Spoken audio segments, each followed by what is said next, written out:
Buckskin Dave here. I was just shooting a little black powder out of the 1873. You know, 45, 44, 40, even the 38, 40.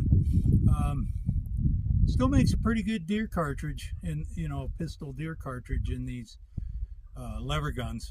Anyway, that one, I think I was shooting a 200 grain bullet. Usually when I load black powder, I like a 200 and what is it, 250 grain bullet, and but it was knocking them down good, so it had enough energy. Today I'm going to try a little bit of different powder in my gemmer, and of course do my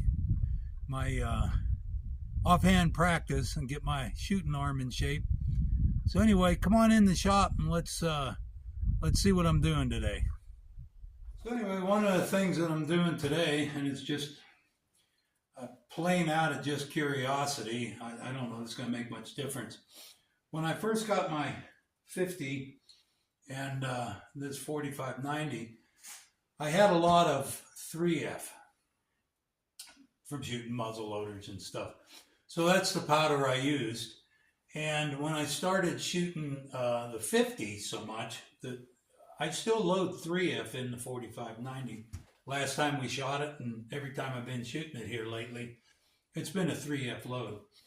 When I got my 5090 and started loading for it, I went with I started out with 3F, and I was not getting as accurate a load as I wanted to, but then again, I was trying to find a 515 bullet mold, which I thought would be the perfect one, and I tried a couple other different bullets.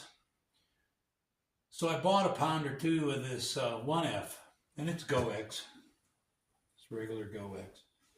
And I started using the 1F in my sharps, the 50-90. And but I also got my mold at the same time, so I ran up a load with the 1F and the 515 bullet, and I was getting really good, accurate. Well, I piddled around with the loads for a minute, but then I was getting really accurate deals. And to tell you the truth, I couldn't tell whether it was because of the 1F or 3F or the bullet, because I changed them all at the same time. Anyway, I like the 1F in my 50. Today, I loaded up 2 of the 4590s because I got to load a bunch of them anyway, but I loaded 2 of them up with 1F. And it seemed like everything worked out good as far as I used all the same measurements that I would have with the 3F. And it turned out to where I got the volume I wanted with the compaction I wanted. So anyway, I'm going to try those out and real quick and just see if there's any difference. Grab a cup of coffee and we'll do it together.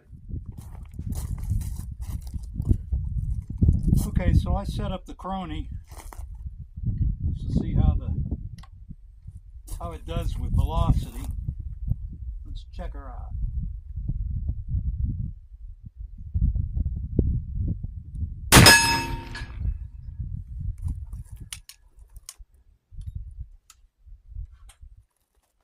Wow, velocity wise, 1334. I think my other ones are like 1360 something. So, and it hit dead center where I aimed. Let's try one more.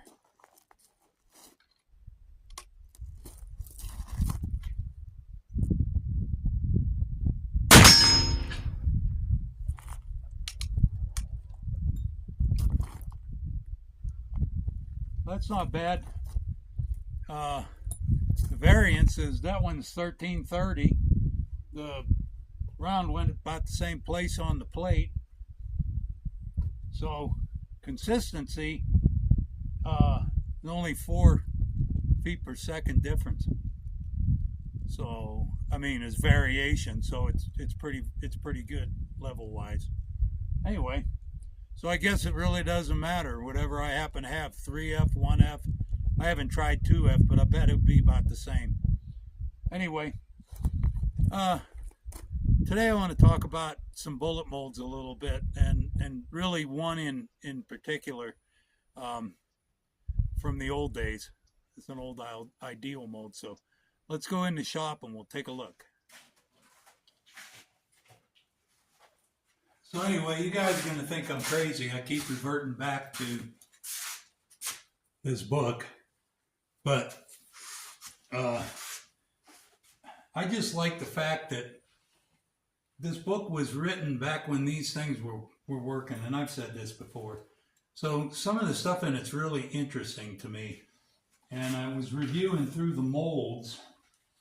You know, nowadays it's kind of tough. You got to buy a mold that if it don't work for you, then you got to find somebody else that wants to try it and get another one or try a different one or whatever. And I kind of did that a little bit with my 50. One of the molds that they had back in the day was made by Ideal. And I don't know, a lot of you guys remember Ideal, especially guys that have a lot of this. They made molds and reloading supplies and all kinds of stuff. Well, back in the day, they made one that was called the Perfection mold. And it's kind of funny. It's, the vernacular that they use, too, is kind of funny. He says it was more excellent for the real rifle crank. So I guess a crank back in the old days was somebody that was kind of like us. Anyway, this mold was accomplished. It was an adjustable mold. So you could get different weights and lengths in a specific caliber out of the same mold. And they made them for 25, 32, 38, and 45 size diameters. The way it was made, and I'm kind of reading it a little bit. The way it was made was they would cut the mold channel a little bit long into the mold, and then they would make a floor plate that was adjustable up and down with a screw, so you can change the length of the bullet that you were pouring. And this way you can have a bullet that was this long and then shorter, and then you can change the weight of the bullet. So if you were casting the same caliber and you were trying out different size bullets, or you wanted to make different bullets for different purposes, this was a great deal. The Ideal Manufacturing Company sold their business to Marlin Firearms in 1910, according to this. And that was the end of it. They never made it come out. Roberts also says if Lyman would come out with the mold, he thought that they would probably do real good with it. But as far as I know, they haven't. Unless some of you guys know some other company or whatever has come out with it, you might mention it. But I thought that was kind of neat, a little piece of history. I don't know if it'll break any copyright laws if me show you a picture of it. But anyway, if you get this book, it's so interesting. What I think I might do is every once in a while when we do a video, just grab something out of here that catches my eye and we can talk about it. So anyway, I'm going to continue my practice shooting, and I got to load some shells today. I got a whole bunch of stuff to do. I got my injectors for that red pile of junk that you saw out there. It really isn't a pile of junk. It's a good running Forerunner. It's a great little hunting rig. But I got to put new injectors in it, and that'll be one chore I won't film, because nothing will get me X'd off of YouTube faster than my language when I'm working on one of those Japanese trucks. So we'll do that off camera. Anyway, I'm going to shoot a little bit and have another cup of coffee and join me. Just going to play. Yeah, so anyway, I got the Gemmer here. I'm going to my long range offhand practice, or my offhand practice, it's not long range, but my offhand practice, I've been getting further away from the target now. So I'm about 56, 55 yards, I guess.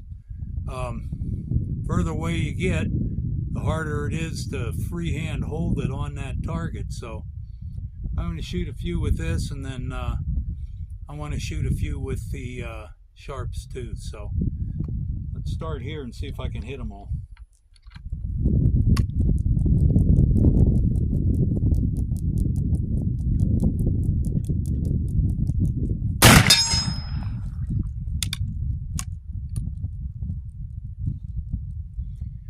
One thing I'm noticing from that 1F load to the 3F load,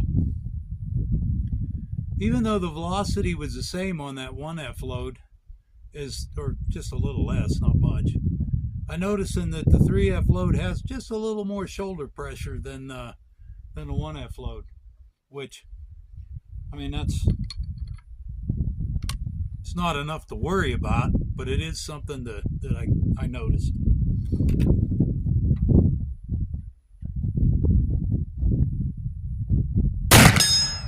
Nice.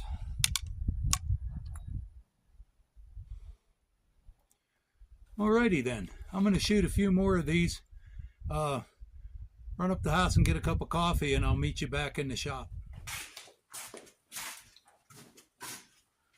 Okay, that was kind of fun. I shot a few more rounds, and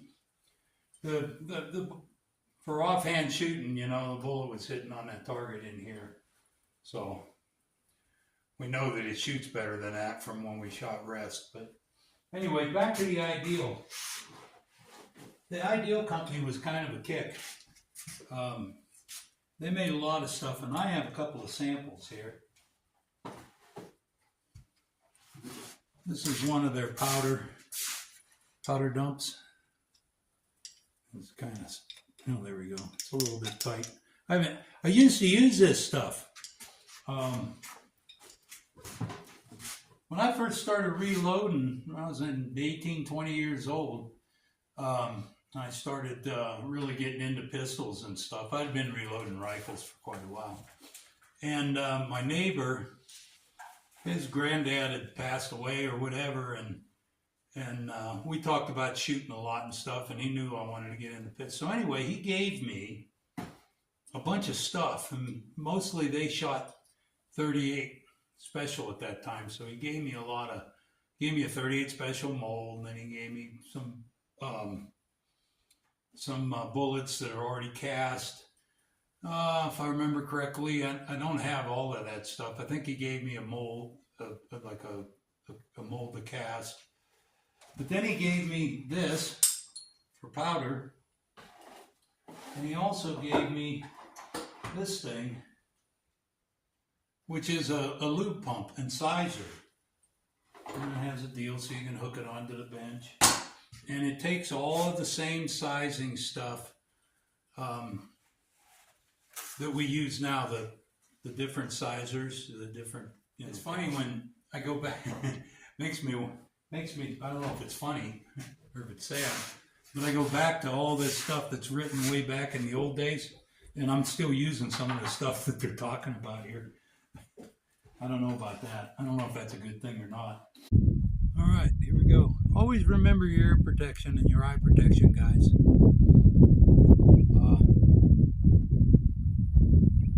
My ears are still in pretty good shape, but after a lifetime of shooting and starting to shoot way back in the days where you crumpled up tissue paper to put into your ears, okay, it's taking its toll.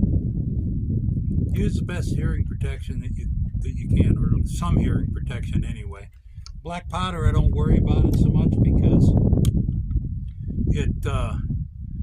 it's not as sharp a crack, but when you're shooting pistols, especially some of these high energy pistols, these bigger pistols, ears, man.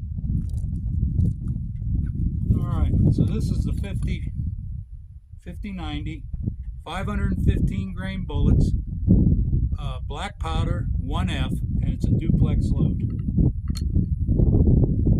You guys kind of knew that.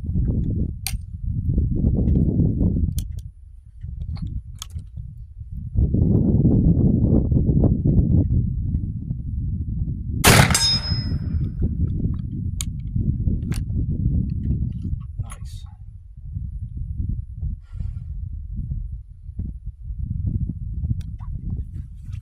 That's a really good load that I got for this. I should quit while I hit. I haven't had a miss yet. I just jinxed myself.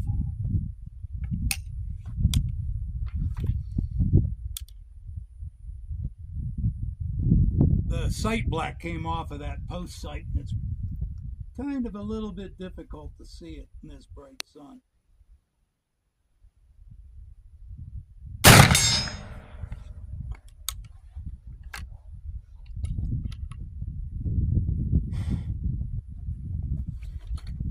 I'll fix that when I go back into the shop. Anyway, I'm going to continue. I got 4 or 5 more rounds in my pocket, and I'm going to go ahead and shoot a few more. They're hitting where I want. Like I say, I'm about 60 yards now. I even backed up a little more than from the Gemmer. And I'm going to put some sight black on here and go ahead and shoot 4 or 5 more for practice. Anyway, that's all I got for you. I'm Buckskin Dave. Thanks for coming and having a cup with me. Have a great day. I'll see you next time.